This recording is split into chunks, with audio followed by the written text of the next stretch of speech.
And welcome, Alex. Hi, thank you. Okay, we are live on YouTube. Awesome. All right, it is 5:02 and I call this work session of the Silverton Historic Review Committee to order. If we can please have the roll call. Of course, it's not pulled up. Roll call, Lucy. Yeah. Chair Rowe, Present. Vice Chair Melissa Childs. Here. Carl Schicker, Here. Alex Lannis, Here. Maria Samora, Here. Mike Garriak. Here. And then we also have Melody Skinner in the room, Gloria Koshberger, myself, Lucy Mulvihill, Shay Coburn, and Gabby Hart. Awesome. And as this is a work session as called by our administrator, we will kind of suspend procedure and just treat this as like an open public forum for discussion. Because we only have our one agenda topic, which is discussion based, I believe. Yep. Fair? Okay. Take it away, Gloria. All right. So we have been working with Clarion for our Land Use and Development Code update, and they came to you all earlier, probably in November when we first started contracting with them, to talk through some of the historic review guidelines that we'll be updating in our land use code. And they're here today to kind of walk you through what we've been doing in the land use code, get some feedback from you, and then identify areas that we need to go back out to the community for. And yeah, welcome your thoughts, and we'll have Shay or Gabby take it away. Yes, I will share. We've got a little presentation.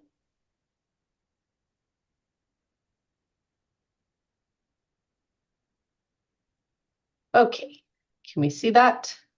Yes. All right, great. Okay, so just to get started, as Gloria mentioned, we've been working for almost a year now on updating the land use code, and we are rounding the corner into adoption later this year.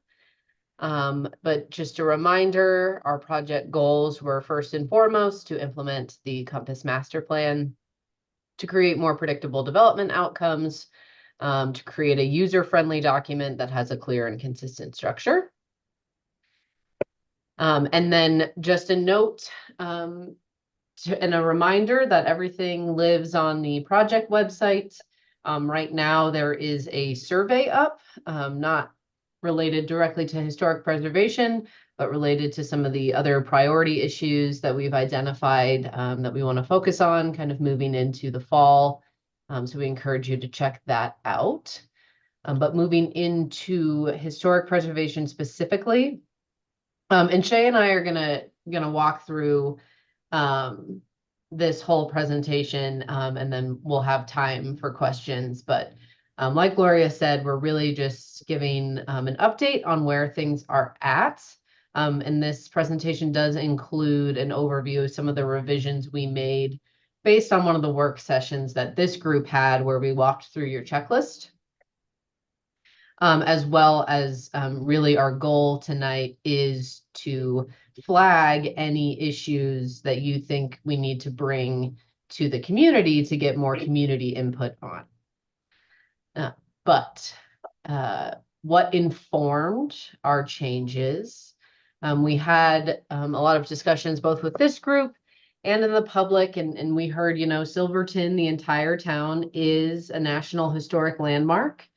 But the current standards are hard to use, they're hard to enforce, they can be vague.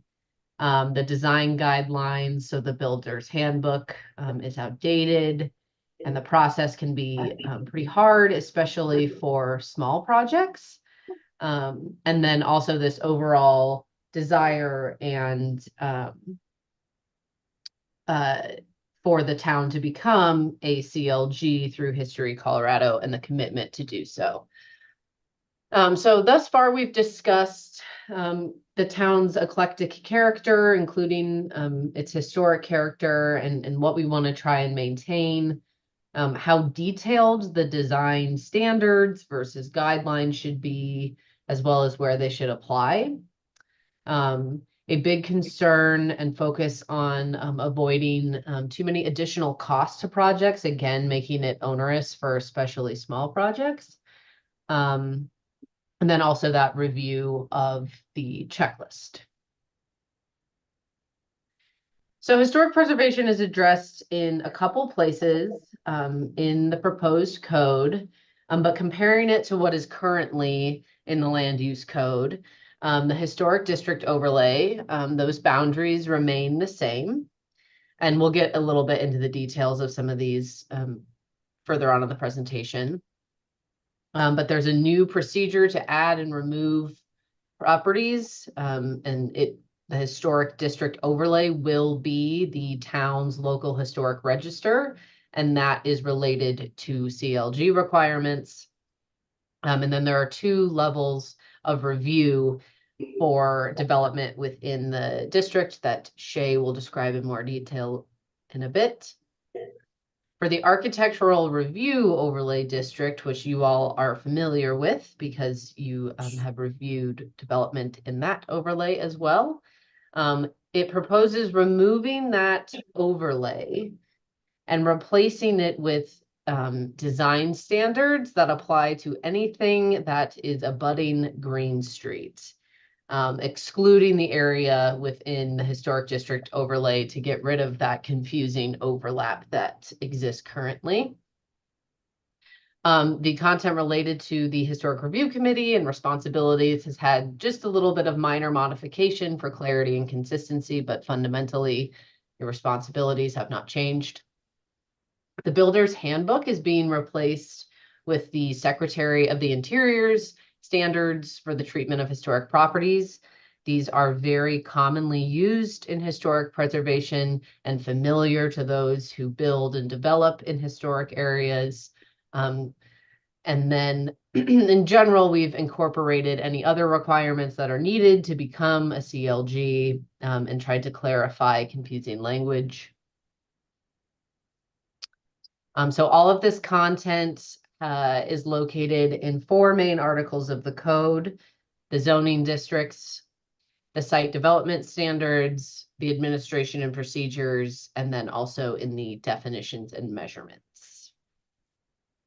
So if you were to take a look at the draft that is online and wanted to focus on those things on historic preservation, these would be the chapters to look at. Beginning with the zoning districts. Again, we've updated the historic district overlay to include language to become a CLG.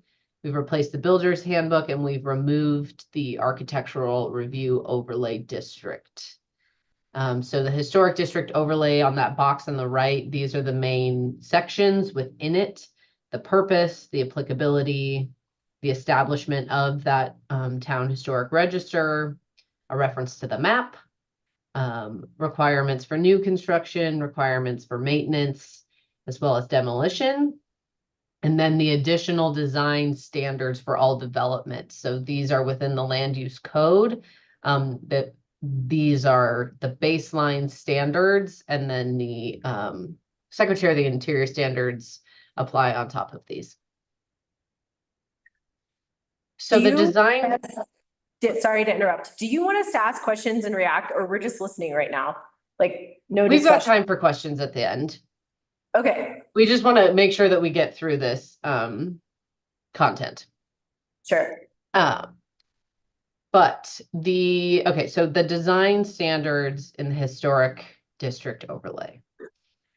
So the compliance with Secretary of the Interior standards.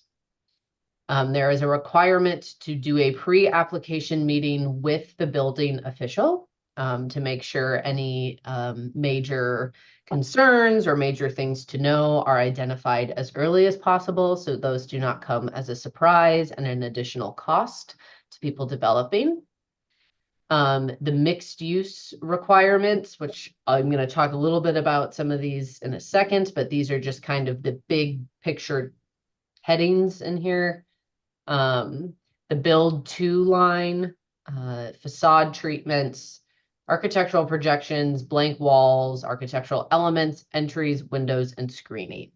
So these are the only elements that are addressed in the land use code, and are included in the draft. And so when we went through that checklist, we heard a lot about each of those things. And so now I will sort of describe what we did based on that conversation and that you will see in the current draft. So we carried forward the requirement that you need to have both residential, or you need to have a mixed use. You have to have non-residential if you're going to do residential. But we clarified that you don't have to put the residential on in the front of the building. It can be in the rear of the building or above.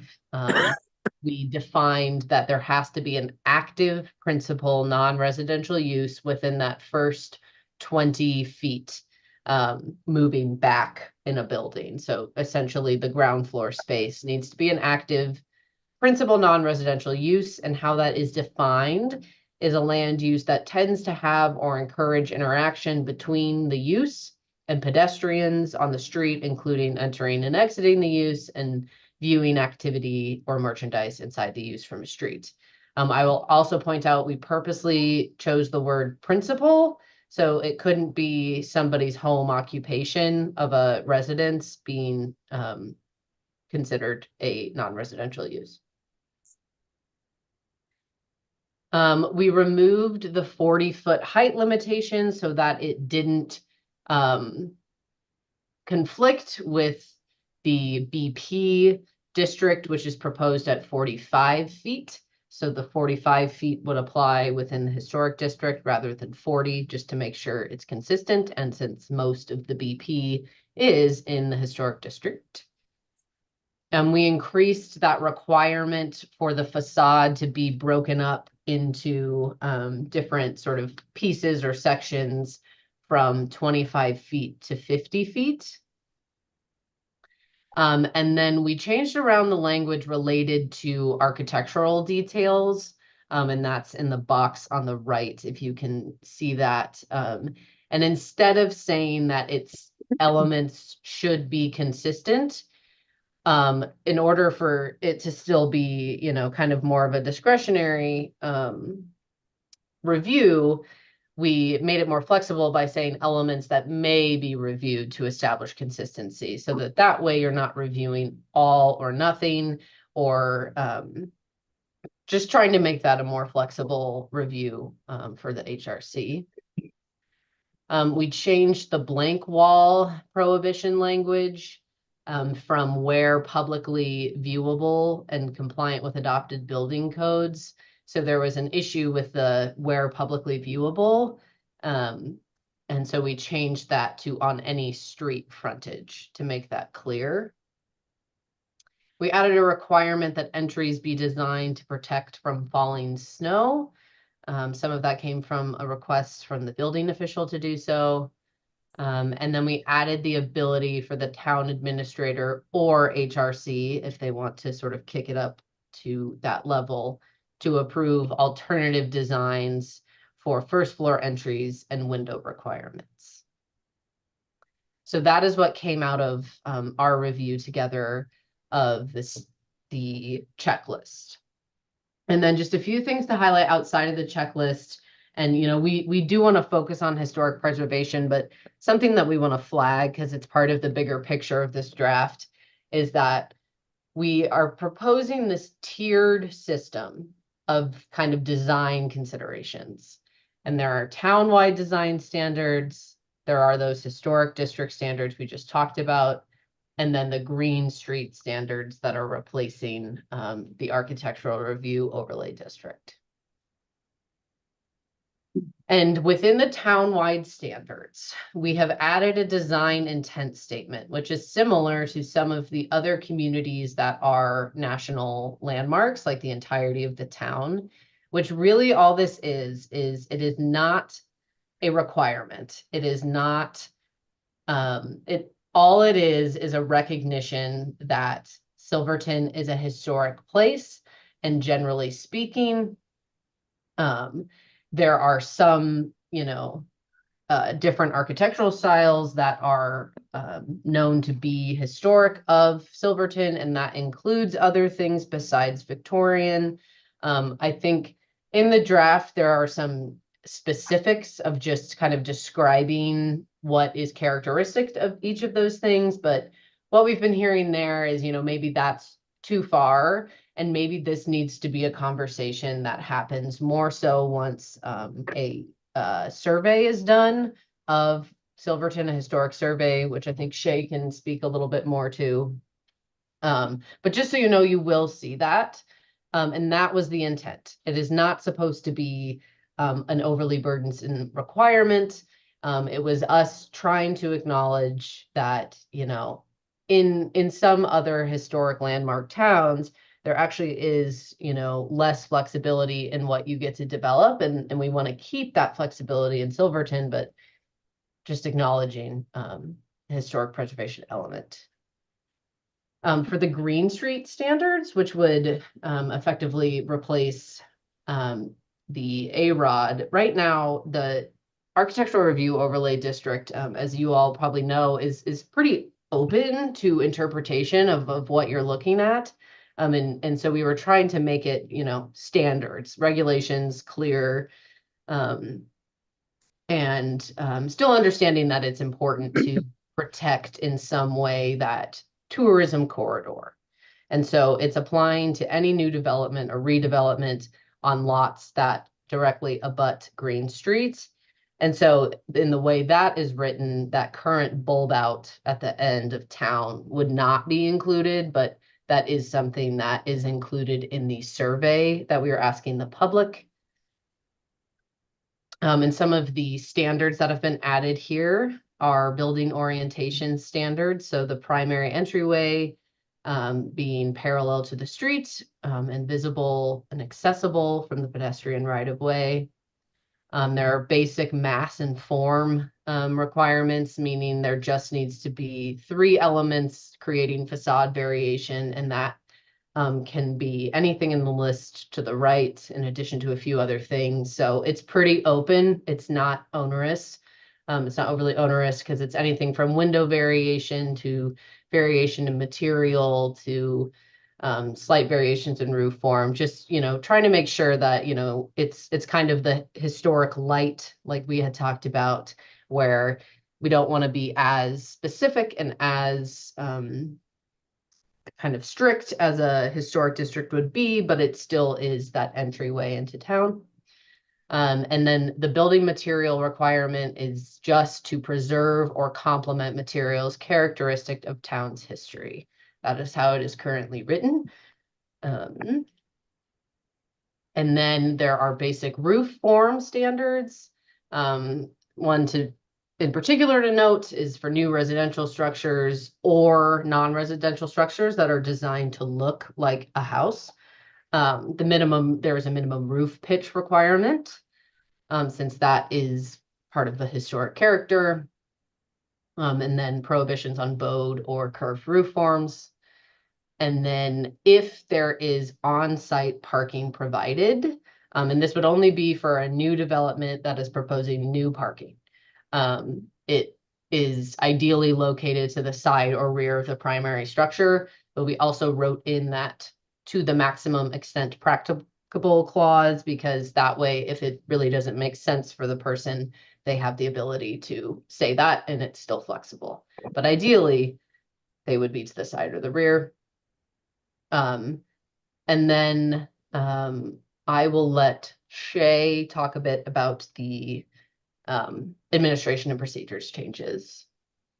Thanks, Gabby. We just have a couple more slides and then we're hopping into questions for the last part. So hold on just a few more slides with us. Article 8 is your procedures. So kind of all the processes in the code. Like Gabby had mentioned, we kind of cleaned up and clarified the Historic Review Committee information. We were trying to make consistent sections with the Planning Commission, the Board of Adjustment, and the Historic Review Committee, or the Board of Appeals, and make sure there was consistent information in all of those. So that's where some of that cleanup stems from. Other edits in the procedures is a lot to address the CLG requirements. So one of those is adding a process for the historic overlay district designation. Part of becoming a certified local government is you have to have a local register. And that's what this overlay will be. So now there is a section in the code of how you change that overlay. It's very similar to a rezoning process, but it would be reviewed by the Historic Review Committee and then decided on an ultimate determination by the board, because that has to be done by an ordinance and done kind of per your typical ordinance process. And then we've added some clear review criteria. Of course, we say that, and then you get into it and it's never perfectly clear, but hopefully it's clearer. And then there's also these two new processes for historic overlay district review. So in order to address the concern of minor projects having to go through the same exact process as like a giant new building, that we've kind of separated those into minor and major. So minor being generally described as no significant or detrimental impact, and that would be reviewed and decided on by staff. And then major review would be everything that doesn't qualify as minor. There are examples in the code that help define those a bit better, your common items. Like minor is if you're painting with basically the same color and you're just doing like maintenance. That's minor. If you're totally changing the whole, all the colors on the building, or you're changing all your siding out, you're creating new openings, things like that, that falls into major. And those major applications would be reviewed and decided on by the Historic Review Committee. So if I remember right, you guys don't actually have any decision-making authority currently, but this would then become an item that you guys would decide. Of course, every application can be appealed and kicked to a board and all of that, but you guys would actually make that determination. Something to keep in mind here is your kind of review criteria. So as Gabby mentioned, we're really referencing the Secretary of Interior standards because those are commonly approved and accepted practices. Any preservation professional who comes into your town, or even non-preservation professionals, can find people to work with that know how those work. So you're not creating something totally unique and funky that's hard to work with. Now, I understand that can be, you know, good and bad. You don't then fit all of your unique character, but it really can help with, you know, costs and what you're doing. And just kind of help streamline a process. And then you guys can always add more stuff to that later. But one of the big distinguishing factors you'll see in the code is we talk about contributing properties and non-contributing properties. What we're going to do, because you guys do not yet have a historic resource survey that determines which properties are contributing or non-contributing, is all properties will be treated as contributing until the time in which the town does the historic resource survey, which the History Colorado will help fund once you become a CLG. And then there'll be some different standards for contributing properties and non-contributing properties. So hopefully that helps set some context here, but that will be part of what you're reviewing, and things will be treated a little bit differently if they have a lot of historical significance or if they don't have any. Another thing to keep in mind is that historic resource survey may also help determine a period of significance. And right now what we're doing is we're sticking with that 50 years because it has not been officially determined. That is something that we as, you know, general code people are not prepared to walk you through and figure out what that is. So we're sticking with the generally accepted standard of something has to be 50 years old or older in order to qualify for historic. And then that's something as you guys get your resource survey done that you guys can modify and edit as you wish. So on the next slide, this is just kind of one detail about the procedures. We've talked a little bit with staff about this, so we wanted to call it out. murals in the historic district overlay. So for non-contributing properties, they would qualify as a minor for a minor process, which is staff review and approval. You would meet some criteria focused on general compatibility. And then for contributing properties, it would go through a major review. So that would go to the historic, to you guys, to the HRC, and it would be required to meet the Secretary of Interior standards. The things that would apply specifically in those standards are items like, how do you prep a wall, an exterior wall for painting? Do you super pressure wash it or sandblast it? Probably not. And if you're going to attach a mural to a building, how do you attach that so that you don't compromise the building or any of the historic integrity? We did look at a number of other communities that are National Historic Landmarks. 2 don't even allow murals in their historic district. 3 do, but they all require review by their equivalent of their HRC. And then most of them do use the Secretary of Interior standards rather than some sort of specific set of standards. So we do want your feedback on this one. So write a note. I have one quick slide to go over, but if you guys have input on that, that would be really helpful to know. And then the next slide is just the last part of where we talk about anything related to historic preservation. This is Article 11. It's our definitions and measurements. So all the definitions and measurements are in one part of the code. So if you want to look up anything, they're all in the same spot. That's where the historic review related definitions are, and they're all under this category of historic review related definitions. So that is it from us. We will stop talking and just kind of want to first address any kind of questions, clarifications, things you want to know, like what's changing or why. And then we do want to talk too about what you guys think we need to get a little more community input on. So we'll just open it up. I don't know if it's helpful to go around the room or what works for you guys. It's a little hard to see from abroad, so we'll have staff help us with that. Yeah, so thanks, Shay. I think if we can maybe just take the format of everyone being able to contribute, like you said. Melissa's hand is up first. So Melissa, if you want to just, like, we won't follow procedure. Like, we have our citizens that are joining us, like sitting at the table, for example, and everyone will get a chance to speak, but maybe we'll just go one at a time. I like that.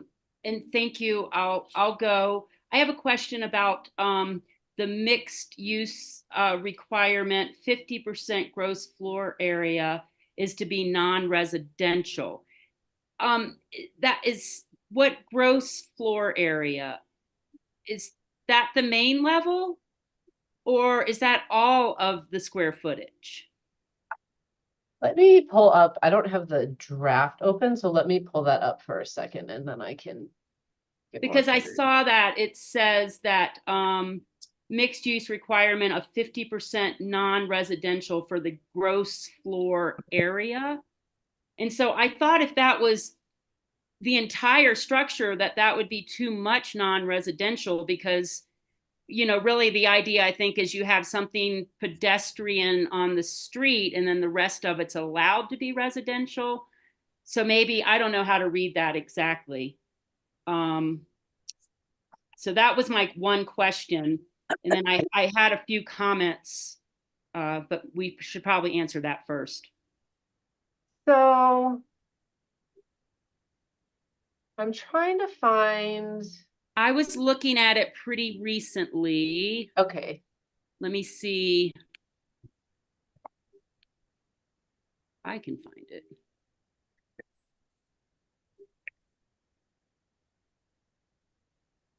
I think it's on your numbered page 25 in the code document. Oh, Melissa, I see what you're talking about, though. You're referring to a live work dwelling, which is I thought it was mixed use. Well, the place that I find that 50% of gross floor area term is just with the live work dwelling, which is different than this requirement. Let me pull up the mixed use requirement here. Yeah, let's look at that. And maybe I just missed that, but I just thought if that was, oh, here we go, mixed use. Yeah, mixed use requirement.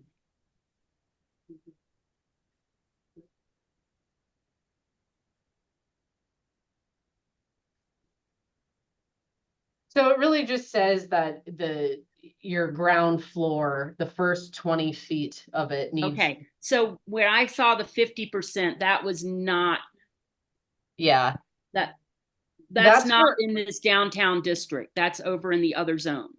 right. So Okay, if you were to be specifically building a live work dwelling as it is defined, that's when those standards apply. But if if there happens to be apartments on, Green Street above a non-residential space and the same person runs it, that doesn't necessarily make it a live work dwelling. I got you. Yeah, Okay. okay. All right, so that's cool. Thanks for that. Yep. And then the interior building standards, do they apply to the HDO or to the Green Street? I mean, are they on both or just the HDO? The Secretary of the Interior? Yeah. Yeah, Mhm. just HDO, not Okay, Green. thank you. Yep. And I think the building height thing, I've been getting feedback that 45 is too much because we look at our surrounding communities and they, nobody has 45. There are some, and I forget which is which. Uray's was pretty small, possibly only 30 or 35. And I think Telluride's 40. And so I just didn't think that we should have the tallest buildings out of all these mountain communities. I personally, I think 40, and I'm getting some feedback that 45 is too tall. And then facade treatments to scale. I read that in there about the overlay districts here. And that makes me nervous because we have some little shotgun shacks.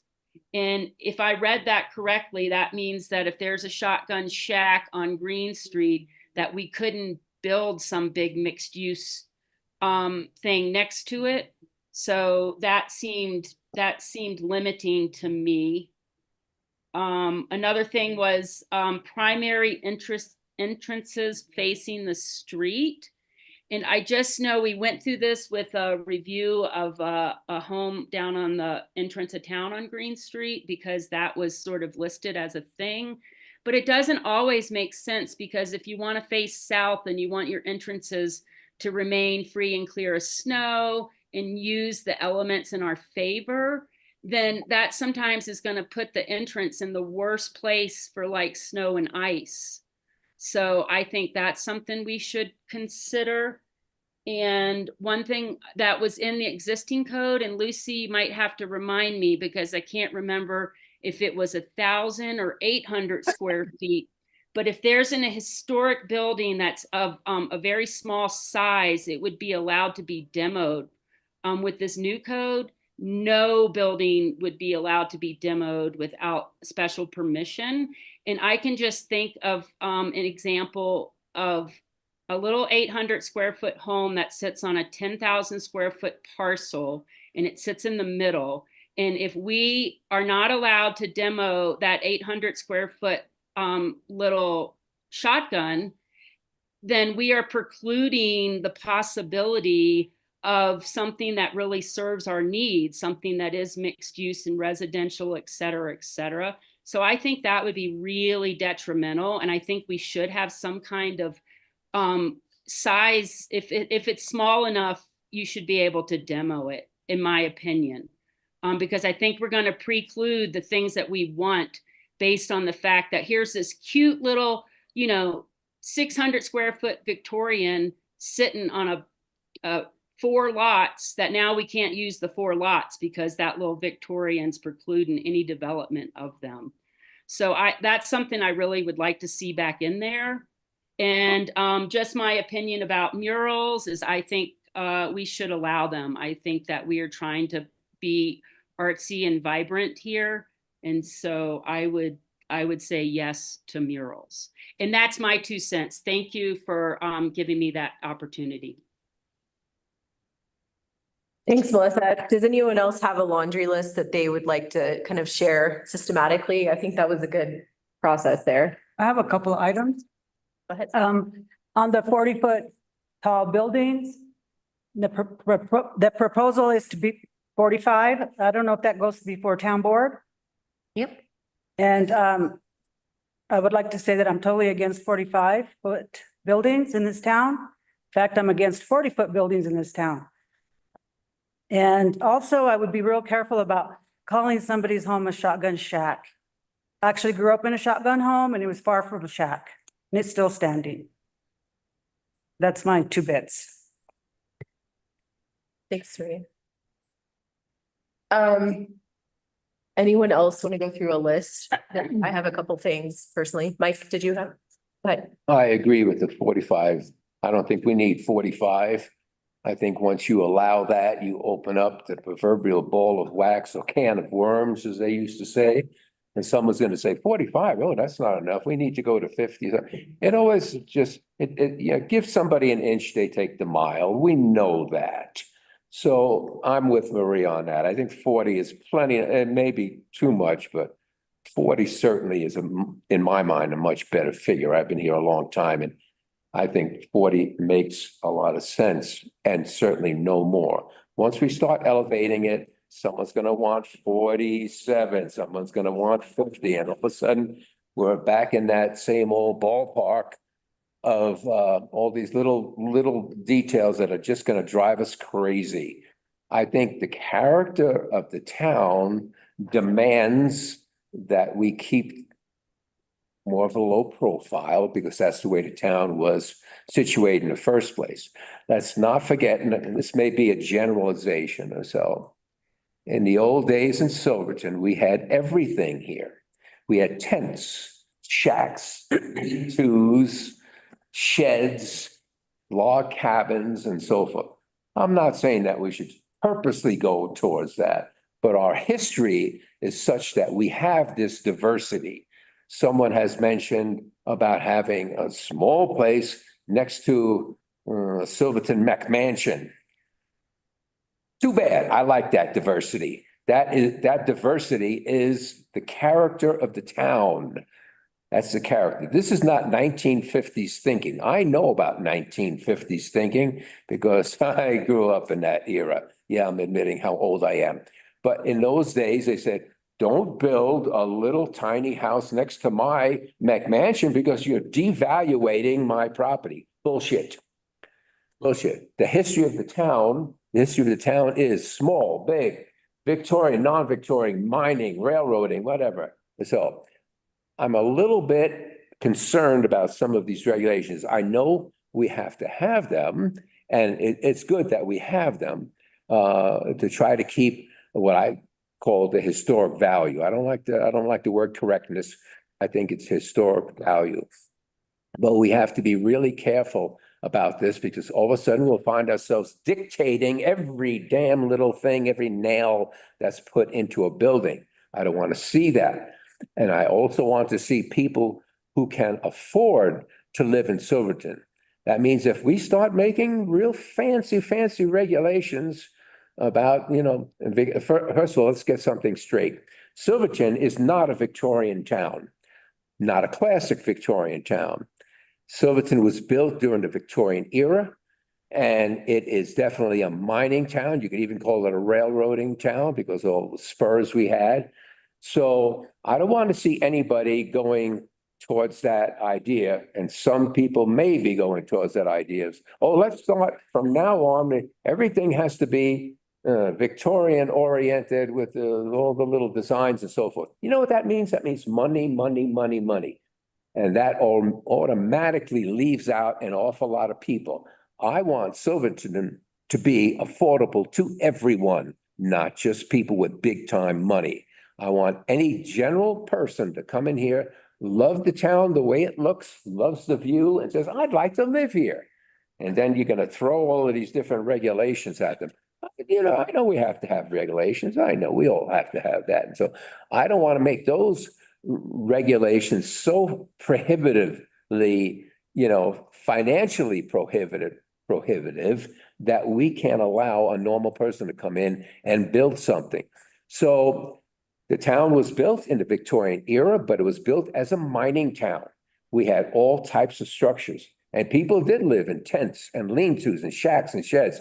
And I live in one of those broken down shotgun houses, and it is more historically valuable than a lot of places I see right now. It may be a So thank Victorian, you. maybe a Victorian shack, but it's a historically valuable. Yeah, that's Yeah. great. It is a shack.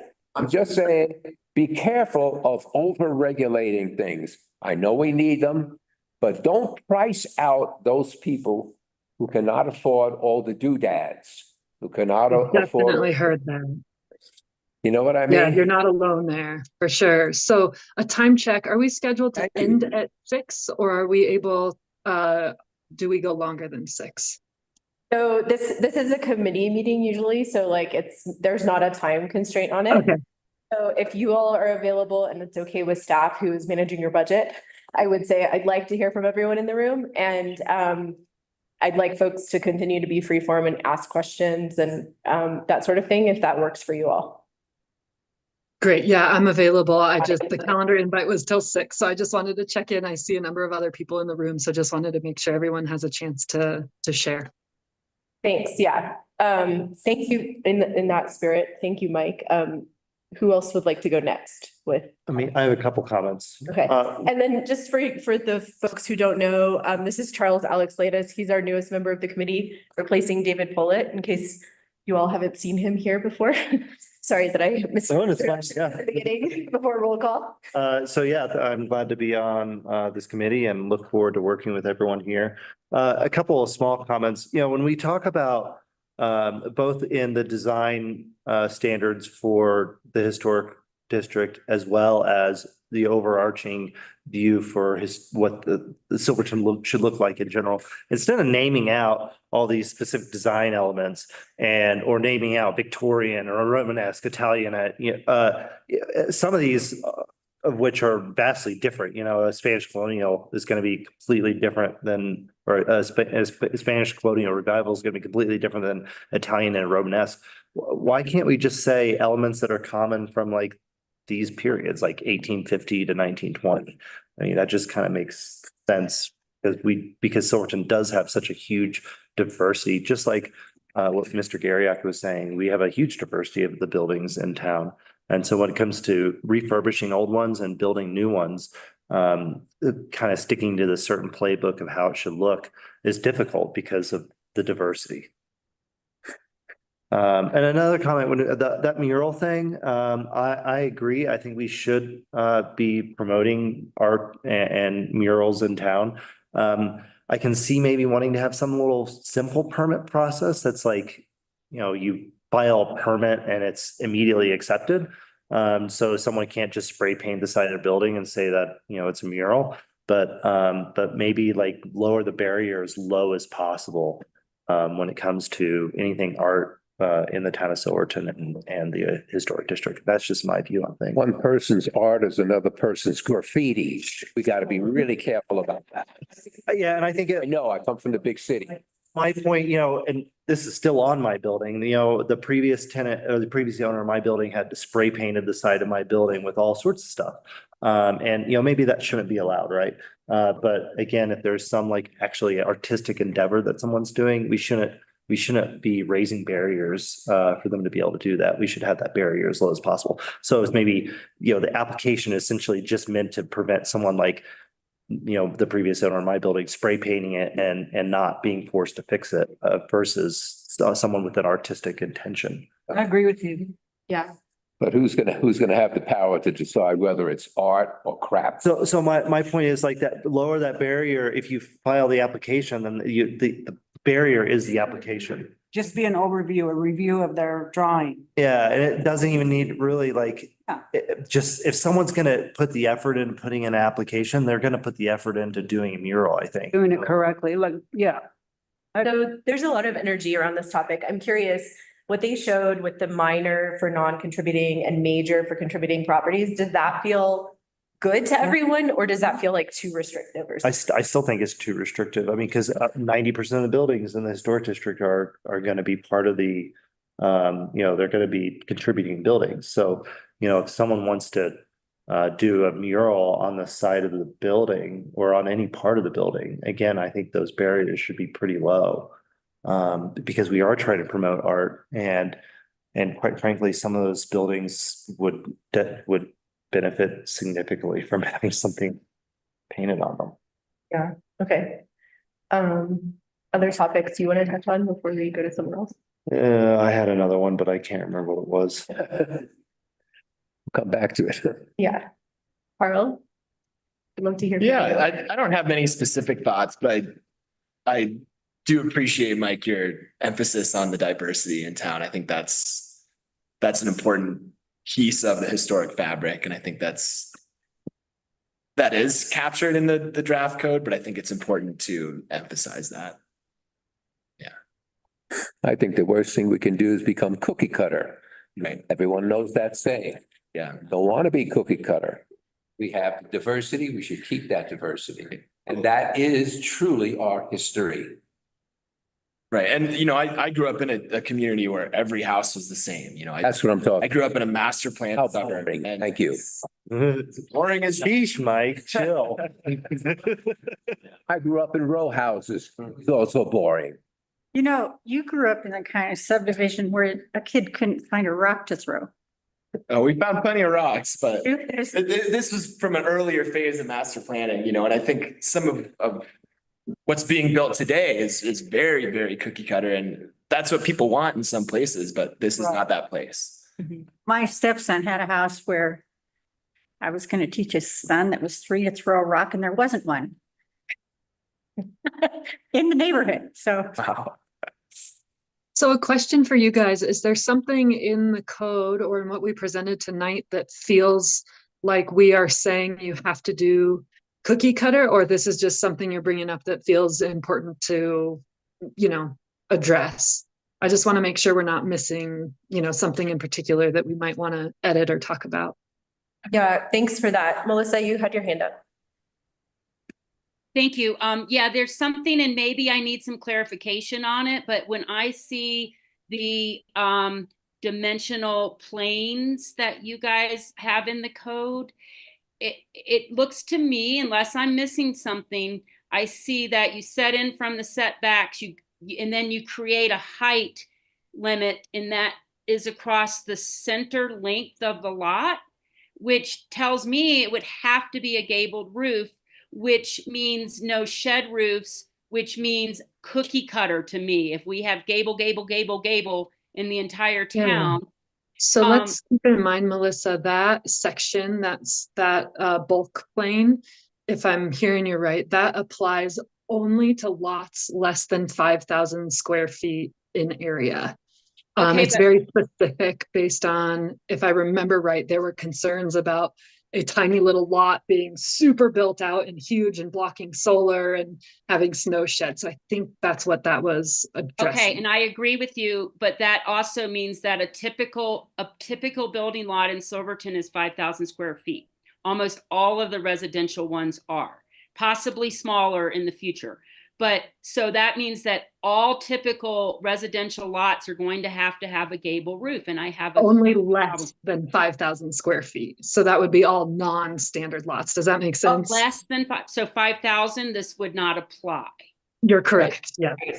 It's small lot development, but I do think it's incredibly relevant for this particular committee, because if we look at where we have small lots that can be developed, many of them are in the historic overlay district.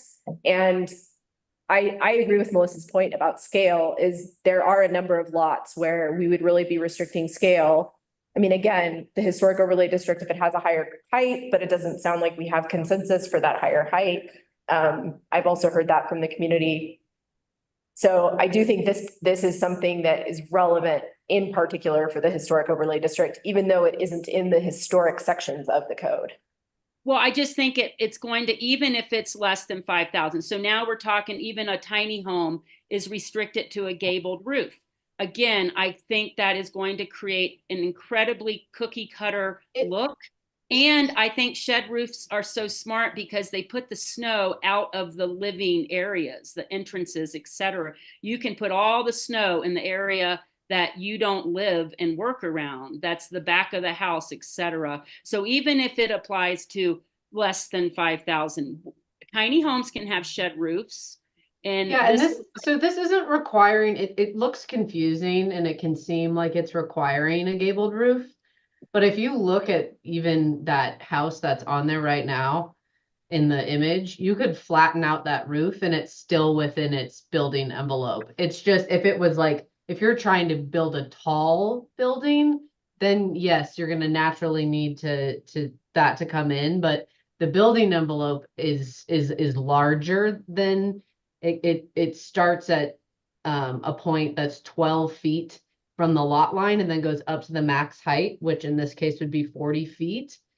And so there's more room, I think, than might be clear from this diagram. It's not requiring a pitch. It's just limiting how bulky like a flat roof or a shed roof or a gable roof could be based on those concerns that we heard. So, And I wonder if go ahead. I wonder if it'd be helpful to add another example in here, like next to it with that image, because if you'll scroll down a tiny bit on your screen share, you'll see item C, and a side gabled roof can actually extend up to 5 feet beyond the buildable area. So this is where all those details get super hard unless you really sit and spend 300 hours reading this code. It's hard to get that, but I hope maybe adding an example, maybe with that side gabled roof and showing that it could go out of that. It could, you could do all sorts of different things. But if someone comes in and wants to absolutely maximize their buildable area, they will end up with very similar things. But that's not always what people do. Does that help? I would say yes. And if you could, if we could see an example of what is the largest shed roof you could build in this plane. Okay. That may be helpful because I can't really see it. I see where if you're going to do a shed roof, you're going to have to really lower the height of the overall building. And I don't think that's fair. And again, so maybe that would help us to see what kind of shed roof you could have inside of that dimensional plane. Mm-hmm. Yep, definitely. I like that idea. It makes it would make people feel like they could be more creative too. Yep. Agreed. So if I haven't missed anyone, I might do my laundry list last here. I took some notes. Okay, so first of all, I've heard a lot of chatter around the mixed use requirement, and I get that it's for redevelopment and new development. But I think there are parts of our historic district that are highly residential right now.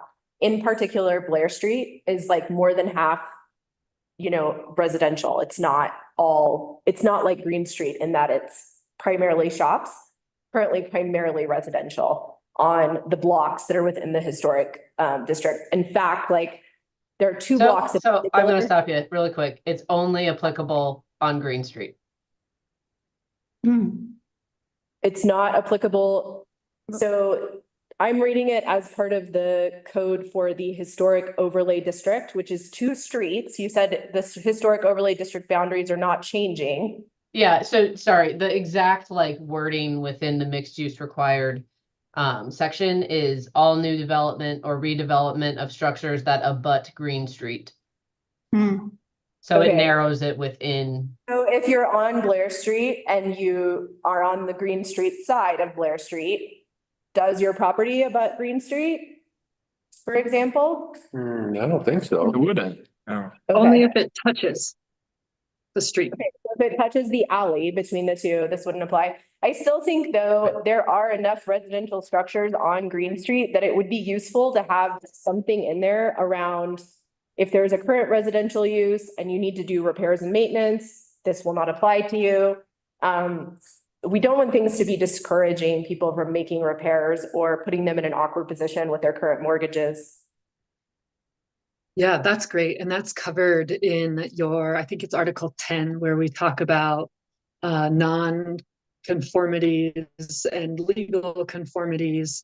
It's a really like odd, like technical section of the code, but those uses would definitely be able to be continued. And in extreme circumstances, like where things burn down, they'd have a limited amount of time to like recover them or build them back how they were. So maybe that section should really cover and address that. But I don't know if that addresses your whole concern there. Yeah, I mean, I think when, like we talked about before in the code, like, is there technically a loophole somewhere buried? Or is it really obvious to someone who's trying to buy a house in Silverton, like when they're reading it, that what they want to do is permissible? So I would advocate for just making that a little bit clearer, perhaps. And then the other thing is the new residential structures requirement. If we're not allowing redevelopment, like maybe new residential structures which are permitted on Blair Street or which are permitted wherever they're permitted. Because at least from some public input I've heard is like, if we're requiring mixed use, why are there new residential structure requirements also, which is just creating some confusion. Again, I think it's probably about clarity there. So that was my first one. And then Mike made the point about affordability, and I know there was an appetite from the community to change our builder's handbook. And I do think that you all are hearing that and using the Secretary of the Interior standards. My question is twofold. One, are the Secretary of Interior standards kind of more restrictive than what we already have? And if so, like, Good question. how is that going to feel to the public? And then the second one is, should we like maybe say specifically the Secretary of Interior standards for the exterior of buildings? Historically, we have not regulated the interior of historic structures. And I believe the Secretary of Interior standards include interior items. Mhm. I've been reading that, you're right.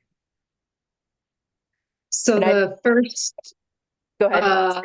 yeah, the first question, I actually think the Secretary of Interior standards are less restrictive than what you guys have in general. I don't know that you can say that like every last piece is going to be less restrictive, but they are commonly accepted practices. So I was trying to touch on that before, that by using standard things that people understand, that can really help with affordability. So you could have a preservation professional come into town and want to work on a particular building, but then they have to spend all these hours reading your very specific regulations and understanding them. So I think in the way of just having a commonly used standard, that can really help with affordability because people know that, they understand it and get it. I also think those standards, for better or worse, can have some flexibility as written. There's a little bit of room for interpretation on if you want to be like, go really like cautious with those, or I guess I should say like more extreme and interpret them like to be very, very careful, or less. So I think that's probably a little bit up to you guys on how you want to use every last detail of those standards. And I do believe, Gabby, correct me if I'm wrong, we referenced specific standards of the Secretary's standards for the treatment of historic properties, or was it just the whole standards? We referenced the Secretary of the Interior standards for the treatment of historic properties. Mm-hmm. So does that include interior spaces? That's what it says. Yeah, that's kind of what I found when I was Googling it, but I don't know a lot about it. I don't know why So should we be talking about interior standards. It's in the, So- it's in the national book. Yeah. There's Yeah, very so those- specific things you can do inside your house and things you cannot. Is that right? Mhm. Seems to me So there's violating private property rights, but that's my opinion. Thank So you. the Secretary of Interior standards for the treatment of historic property includes different guidelines for preserving, rehabilitating, restoring all those kind of different things you can do that are kind of technical for historic properties. And I believe they do talk about interiors. So like someone who's rehabilitating a building might actually follow those outside of your regulations, but in order to like get state tax credits or something else. I believe the code says that it's just exterior. So like when you talk about minor and major modifications, the only thing that qualifies, I'm getting to that section in the code right now, so I can confirm that and make sure that's the case. So I'm glad you asked. But I think we specifically say it's all about exteriors. We don't care about interiors. So you would ignore those sections of the Secretary's standards. Okay, Does that make so sense? Yeah, and when I there- was reading it, I didn't gather that because it seemed to me that the interior standards might be included, which is concerning from the input we heard from the public around what they want. And that's not our intent. We don't want to include those either. I think that it's also confusing because the Secretary of the Interior standards are like a simple set. They're actually in, they're codified, I think, in one of the Colorado, or no, in the Code of Federal Regulations.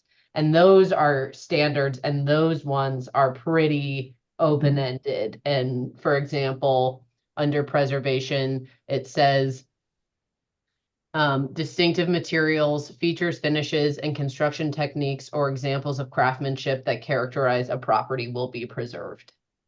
So they're pretty open. And then in addition to these straightforward standards, there are additional guidelines, which Shay is mentioning are familiar to people who work in preservation, but those documents are more detailed.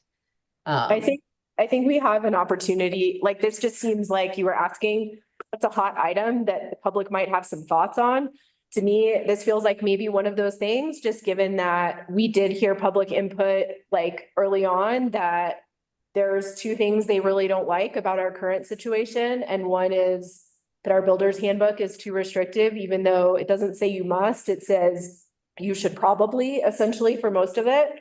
And then the second thing being just clarity. Like the standards are too ambiguous and they're not clear. And so if we're talking about statements like what you just read, to me, that feels a little ambiguous. But you know, again, maybe the rest of the public disagrees, but I would maybe watch this as a watch out, just because that's kind of not what we've heard. It feels like maybe it's not in alignment with the public input we heard on what people would like to see change about our current code. I think the rest of my items are just kind of, so you mentioned also that we don't have an established period of significance. And so that's why you went back to that 50 years ago standard that we heard a lot of input folks don't like, because 50 years ago was 1974. So we're talking about including buildings from 1974 as historic buildings, which is like a little silly, it seems. I believe the Builder's Handbook references a period similar to what Charles mentioned, that's like 1890 to like 1920. Wouldn't it be better to start with a period of significance in this time of a need for affordability and like being pro-development and creation of housing, to like start with maybe the more restrictive of the two things that are sort of at issue? Like, why did we choose the 50-year one? Yeah, it's a great question. So 50 years, sorry, let me back up. We do not, as far as I know, define a period of significance in the municipal code. That's not typically something that a municipal code does. That is something that like an exterior document, like a historic resource survey or something like that would do. What we did do, and I think you're referring to, Jesse, is say that in order to be eligible to be added to the historic district overlay, so to get that designation and to be added to the town's register, you would have to, the property would have to be at least 50 years old and meet some other criteria. So I don't know if that helps clarify, but we're not saying the period of significance is exactly 1974 or really defining anything, but just in order to qualify at all to be part of that district, you'd have to be at least 50 years old. And as you guys know, 50 is the generally accepted standard for how old something has to be considered historic, which is sometimes insulting. 50 is not that old. I'm with you, but that's where we define that number. Better not be that old. I just wonder if like it might make more sense just for our own sanity, since most of the buildings in town, I would say, are like that old, like to maybe make it, I don't know, 100 years or something. Because that would be 1924 even, which all of the references of period of significance that we have here in town are for that time frame, especially considering that other property owners can nominate someone to be on the register. I would hate for this to be something that people leverage and maybe not the best manner to require their neighbors to do certain things. Well, I know that Ms. Skinner would be angry because her house would not qualify as a historic structure in like 4 years, Fine. 9 years. Got 9 years to go if it doesn't get down. Yeah. I have one thing to say when Oh, I'm sorry, I didn't call it. you're done with. Okay, well, I have 4 more points. Okay. So, if it's, why don't you just jump in if I bring something up that you're gonna talk about while we're on the same topic? Something different, so. Okay. So that was one item I had, is just kind of maybe that's maybe an opportunity for us. Oh, you mentioned that minor changes can be decided upon by staff. Does that mean that staff can approve minor changes, or staff can also deny minor changes without someone going through the full appeals process? Like if staff wholesale denied an application, what would happen? Yeah, so staff would, all minor alterations would go through staff. They would review it and approve it. They have the ability to kick it up to the HRC if it feels, more important or like something of kind of general public concern. If that was denied, appeals of staff decisions can, I'm sorry, let me back up. Oh, I think you're on. Okay. You can then apply for a variance. So this is unique to the historic district. So the historic district overlay review, if you get denied, I believe you can go and apply for a variance to the rules. And if that's denied, you can appeal that decision. You can also appeal a staff decision if you choose not to go the variance way. So there are multiple routes for relief if a staff decision is denied. Okay. I mean, I just wonder if we're trying to remove barriers, if allowing staff to only approve and then otherwise it goes to the historic review committee might be more pro development.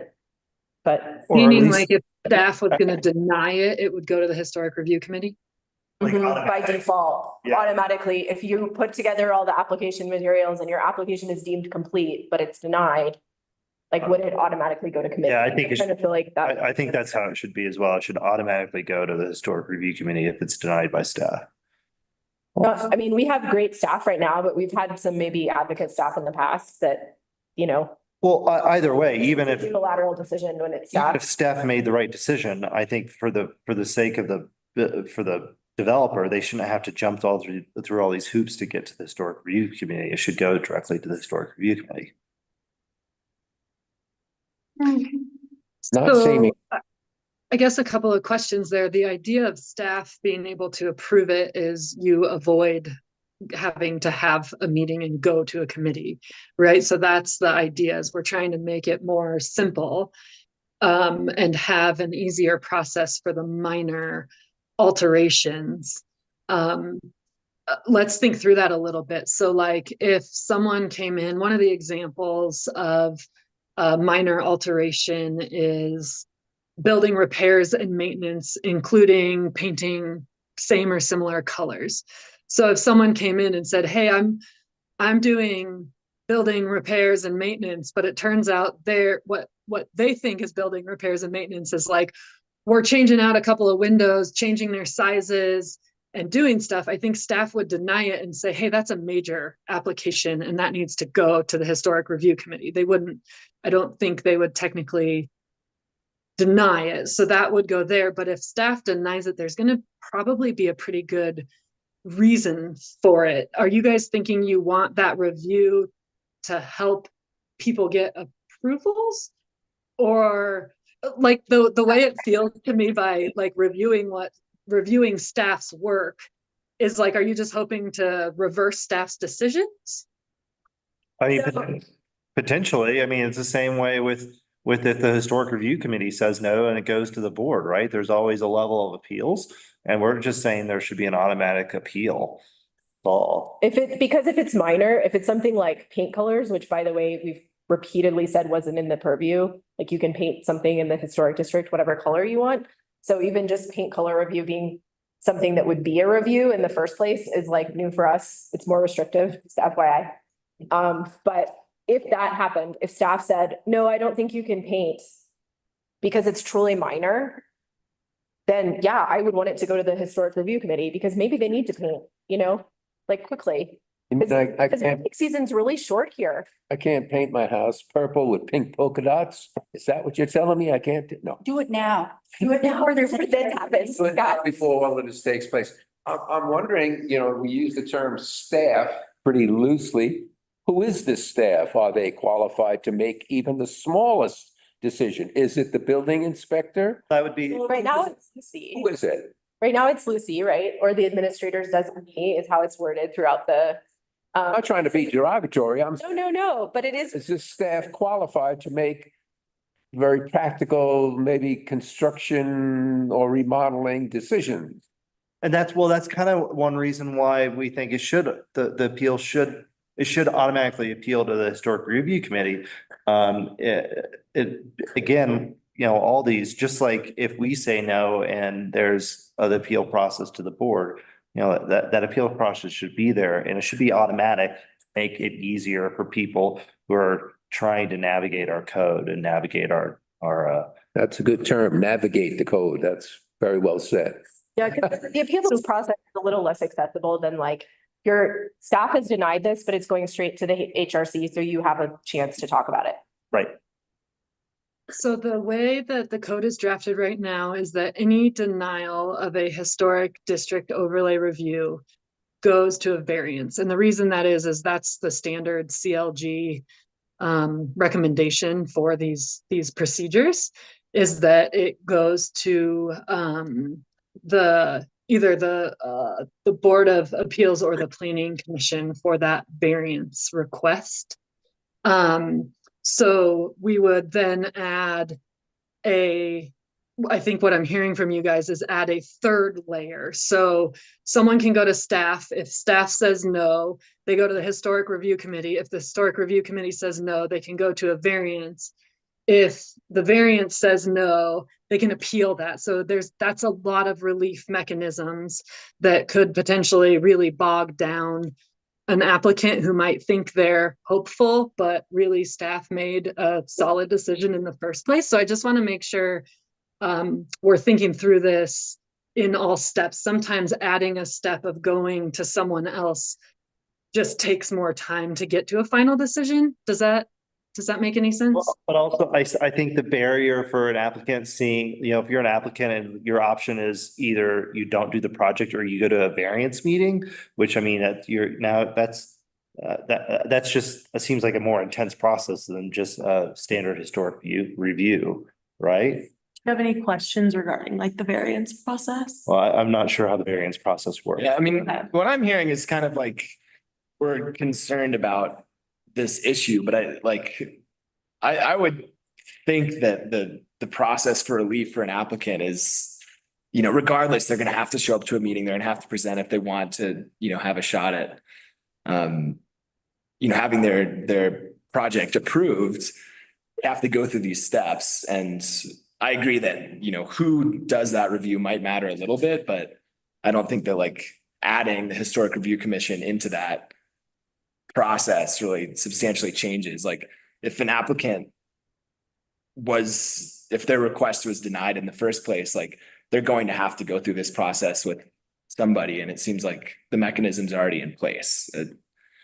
I think from my perspective, the reason that this seemed like an interesting idea kind of when Charles was advocating for it, is just that the Historic Review Committee is our only committee that's aesthetic in nature. And so if this is like something minor that's aesthetic that's being denied by staff, it seems like sending it to the aesthetic committee makes a certain amount of sense, as opposed to like burdening the variance committee, which often deals with like all sorts of other things like setbacks and you know, like big changes relative to the code where you're like really not following the code. Whereas you know, you mentioned these Secretary of the Interior standards are really vague. And so if you're having one person unilaterally decide on how something does or doesn't fit with those standards, and even in a minor way, and there's a denial, and then suddenly you're going to like the Board of Adjustments or sorry, it's not the Board of Adjustments anymore. Whatever it's called, the variance committee. That just The Board of seemed- Adjustment.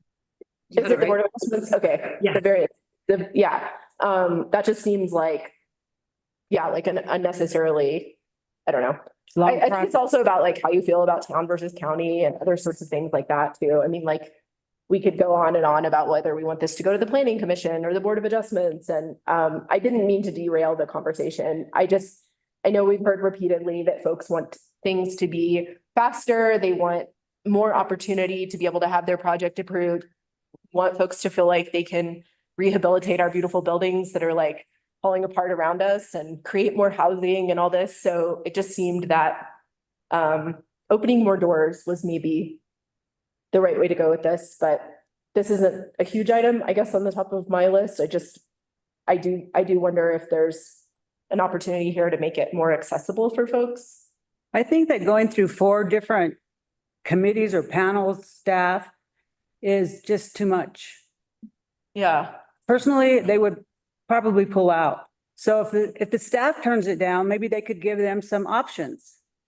And so could the Historical Review Committee options, instead of having to go in front of all of these committees and being turned down 4 times. Yep.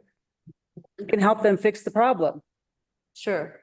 And I think the Historic Review Committee would have, like in this scenario, would have the power to just simply approve it, and then they don't go to any other committees. I think you don't have to go to a But variance if we committee. did not approve it, then they would go to the next committee and then the next committee. Yep. That's just a waste of time, in my opinion, And money and money. is money. Yes. Time goes on. It's a terrible thing. Do you mind if I interject here? I think that what we're talking about too is that we're talking about a denial, right? And so typically staff's not going to straight up deny anything. If we're like unsure about it, we have the option to bring it all to you. Right. And say, okay, well, here it is. You know, we were stuck on it. We need help, basically. What we're really trying to focus on in this is the approval process and to get them going. So if you think about it that way, not the denial portion, but the approval process is much faster. With staff being able to approve it Right. and say, yeah, that meets Absolutely. that, we're going forward. 100%. But the denial process, we typically probably wouldn't say, oh, that's denied on like an arbitrary basis, basically. We would look at our code, and if it wasn't clear, then we would say, okay, we need help, you guys. But we would, like, staff operates on the code. So if it's in the code and it's against the code, we're gonna say no to it. But if it's ambiguous, that's when we probably would bump it to you all. Yeah, and like, to be fair, my issue with this was not ever like the approval process. I think it would be fantastic to have the approval process that's laid out here, because there are a lot of things that are pretty minor that come to us where the applicant's frustrated by the time they come to the Historic Review Committee, and they really didn't need to wait that long, like to do something that really they should, like where they've lost valuable months of the summer or whatever, you know, like I think that's great. And I think the team here has done a great job with that. I'm just wondering, you know, we're looking at this, we're trying to poke holes in it, all scenarios. Is there a possibility that we don't have staff that is keeping the best intent of the applicants in mind and can just flat out deny something? I didn't realize also that it goes directly to Board of Adjustments if it's denied. I just wanted to make sure it directly went somewhere if it's denied, as opposed to someone having to advocate for a special process that that might not be accessible to them in terms of going and doing an appeal. Like, do they have to build an appeal case and like request the appeal probably of staff and so forth? As long as a denial automatically goes somewhere, not to nowhere. That's kind of what I care about personally. So as drafted, if it's helpful, as drafted, a notice, all administrative decisions have to have a notice of decision issued that goes to the Board of Trustees.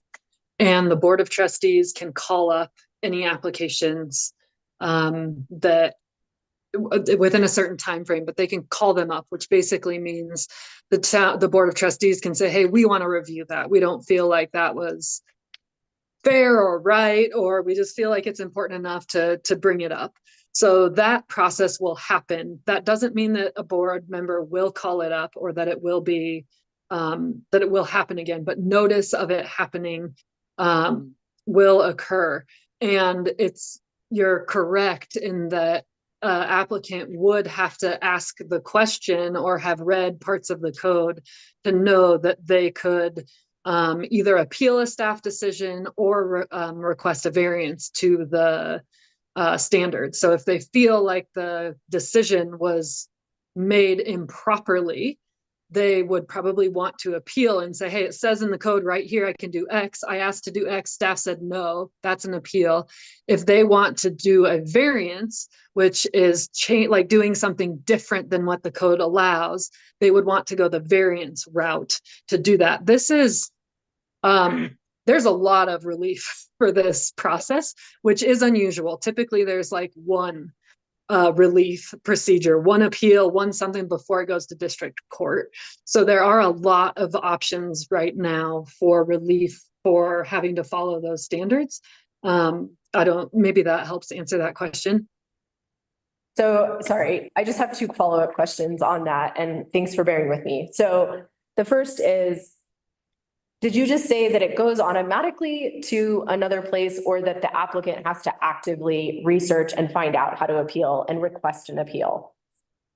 So kind of both. The notice of decision.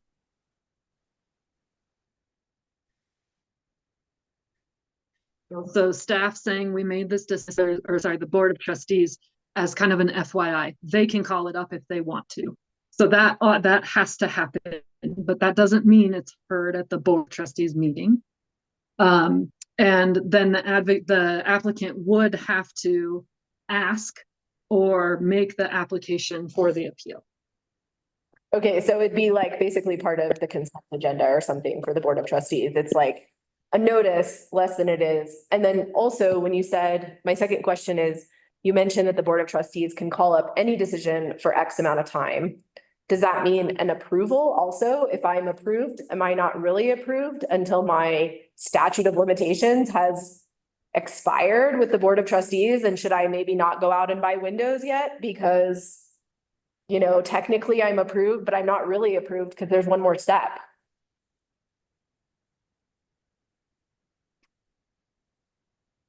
Oh, Jesse. I mean, I don't think that's how I'd kind of interpret that and read that. The idea of all note of administrative decisions going to the board, just as an FYI, is for what you're saying. Hey, maybe staff missed something. Maybe you have awful staff at some point and you need that check. It's just to make sure that the board really knows what's going on. It's not so that the board can constantly say, hey, we're calling that up, we're calling that up, we're calling that up. If that's the case, the code needs to be changed and the rules need to be changed. But it's a little bit of a check and balance for staff being able to make decisions. So, sorry, just to be clear, if I have an approved application, can the Board of Trustees, if say my neighbors complain after I install my windows and they're like, you know, I don't like those.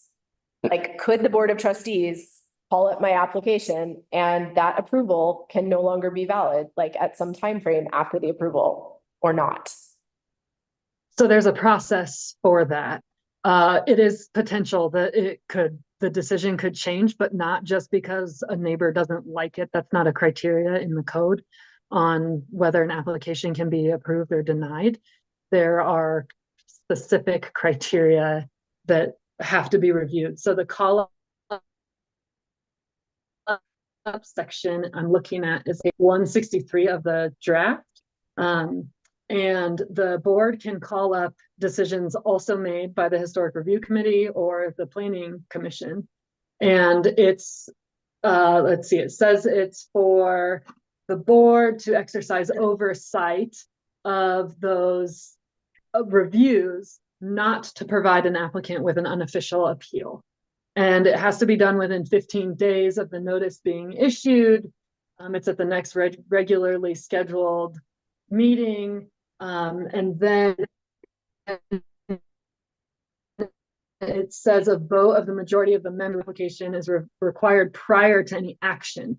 So, I mean, yes, there'd be process. I don't think this is a common thing that gets, you know, used by many members, but again, just a check and balance, and mostly so the board kind of knows what's going on and gets those updates of what you guys might be approving or denying, what the planning commission's approving or denying, and just what's going on in town. Okay, so that 15-day requirement is nice because that's like not very long. But realistically, after you have your administrative approval, there is maybe, say, a 15-day period during which you probably are not really actually approved in terms of dotting all your I's and crossing your T's, in the sense that the Board of Trustees could still do something different. But it's only 15 days.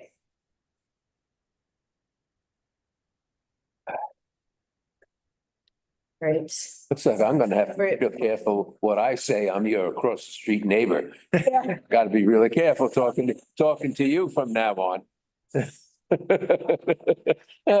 So we've had these things be abused in the past, and I just want to make sure they're like really bulletproof.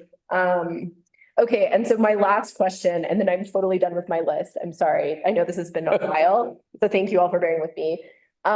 Is this adding or removing properties from the historic register? This is totally new for us because right now we just have this overlay district. Can you talk just a little bit about what that would mean, given that there are properties that are not historic that are in the historic overlay district, and you have this definition under historic review related definitions that says properties that do not contribute to the historic significance of the historic district shall be included within its boundaries. So if you're non-contributing, but you're in the historic overlay district, I'm reading that to mean you still have to follow all the same rules. You can't opt out. Right. You cannot opt out. I have to go, guys, sorry. See you, Alex. Okay.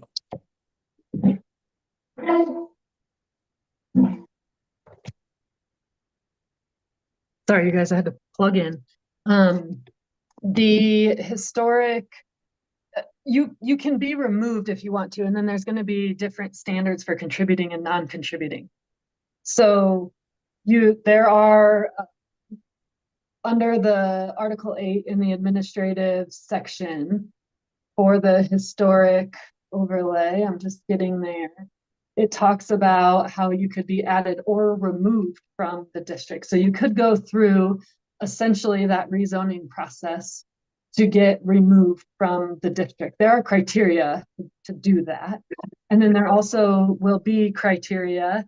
It's in the code now as drafted, different criteria for contributing and non-contributing properties. But until you guys have a historic resource survey that actually identifies which properties are contributing and non-contributing, they will all be treated as contributing. But in discussions with staff, the idea is get that CLG designation and utilize the funding from History Colorado that's available once you're a CLG to do that survey. So the plan for now is that there wouldn't be a huge gap before that happens, and that non-contributing properties are treated quite differently than contributing properties. Does that answer your question? Yeah, to some degree. I mean, this is just something we're unfamiliar with, so I kind of wanted a sense of how it might work. And so what you're saying is, even though not in this draft, if you're a non-contributing property that happens to be in the overlay district, those standards would be different for you from like in some future era that we hope to draft. Is that right? I'm not sure I fully understood that question. So right now, all of the rules are the same though for contributing and non-contributing in this draft, right? And so my understanding is this is with the hope that at some point that will change? Yes and no. So there are some sections in the code that currently address contributing and non-contributing differently. But know that in the definitions, we are saying they're all contributing until determined by a historic resource survey. And in the meantime, someone could do their own survey if they really want to determine that they're non-contributing and try to, not have to follow those rules. So you'll notice like in Article 8, where we talk about historic district overlay, there are different criteria for non-contributing properties versus contributing properties. So the way an application would be reviewed and those criteria that you have to meet would be different. And then I think, Gabby, you might know better in the design standards. I feel like there's a couple references to contributing or non-contributing, or like for demolition that the town administrator could decide to only have that apply to contributing properties. But I don't know if there's anything, Gabby, you'd want to add on the design standards side. Yeah, and Melissa, your hand is up. Oh, okay. That was great. The design standards don't reference contributing versus not contributing, other than what you just said, kind of related to new construction, maintenance, and demolition. But yeah, that's in the historic district overlay standards.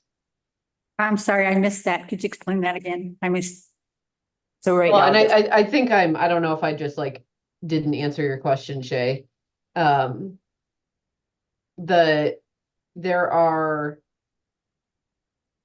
at the very beginning of I guess it's not the very beginning, before the actual like additional design standards for the historic district overlay, it talks about new construction, maintenance, and demolition. And there for the new construction standard says that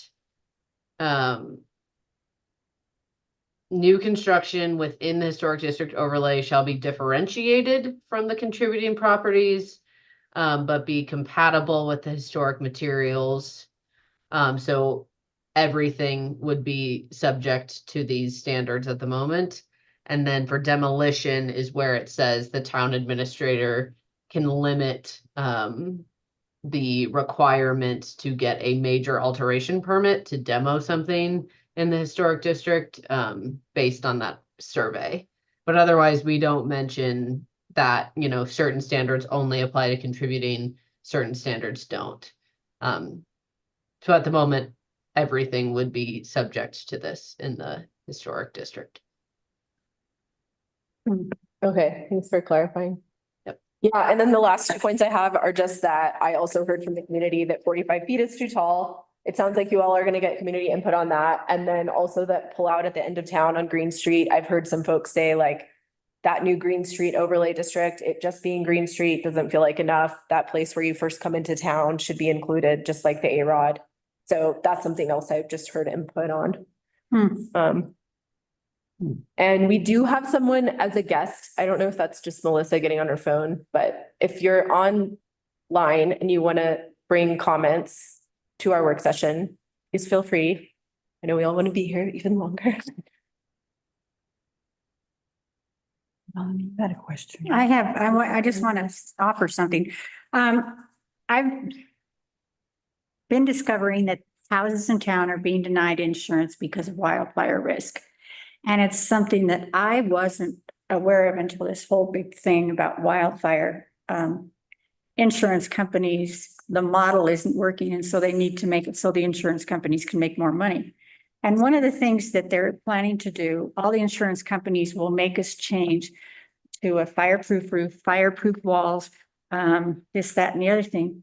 I did notice in the Secretary of Interior's book that there is a section for wildfire proofing is to rebuild everything you have in the manner it was and put up the metal. Oh, wow. Just so you know, because the insurance companies are going to make us do these things. You're gonna have to wrap your roof around so this can't catch on fire. You have to change your glass to a certain kind of glass that resists fire. We're all gonna be remodeling our houses to get insurance. So that's an interesting point. I think one thing I really liked about this draft that is different than, say, the builder's handbook is just how you all have those provisions around like the reasonableness of the design requirements. I can't remember exactly where it was, but somewhere in there, it's like affordability, solar access, like things that are relevant for our modern day and age. But I wonder if maybe adding, you know, fire risk mitigation to that list might be worth doing just from that. We're gonna have to deal with it personally. And so if you have to have a permit to do anything, then this group the town has to deal with it too. I am absolutely shocked at one of the houses that had their insurance canceled because they have no vegetation in their yard and they're not near vegetation. And they just said because they're in Silverton in this district. And that's, Because of what? they're in Silverton in the fire district. Oh. And so I think as our policies renew, more of us are going to get that. We're either going to pay 3 times the amount of what we're paying now, or we're going to have to pay to change all of our outside stuff to non-wood, non-burnable. And that's going to be very expensive. So then you'll have to weigh whether you want to pay the higher price, or will they even insure you if you don't do that? They've already started doing that at Cascade Village. A lot of those people have been denied insurance. The people in town are denied insurance. I had no idea until a couple of people said, I couldn't believe this one house. And then other people are telling me how they've been denied. Well, I know that we have gone around the world on this 300 pages of code and back. So thank you all for your time. Unless there is another topic that anyone has that is related to this that we didn't touch on, I would say informally, we could adjourn. Since we're not like technically meeting. I'll second that. Those new metal. Could I- They might Just a have their- couple of comments before we finish. Thank you guys for taking all the time to talk about that. I think we have some good input on things to look at and things to follow up with the community on, because that's a big deal. On the height topic, that's in your master plan. That's where that came from. So I'm really intrigued that you guys are getting, hearing pushback on that. So we'll have to think about that a little bit. We didn't just make that up on our own, but I understand everybody feels differently about that. A couple of things, just, we are listening to everyone's comments, but we can't always address everybody's comments. They don't always align or work with other processes and procedures. And if you're ever curious, just shoot a message or talk to Lucy and have her send the message to us or something, so we can try to, communicate that with you if that's helpful. And remember that you guys can continue to participate in this process. So I don't think we're coming back to you guys specifically, the HRC, with any input, but we are doing a lot of input and engagement in the next month. Staff is going to be at the farmers market, at the summer concerts.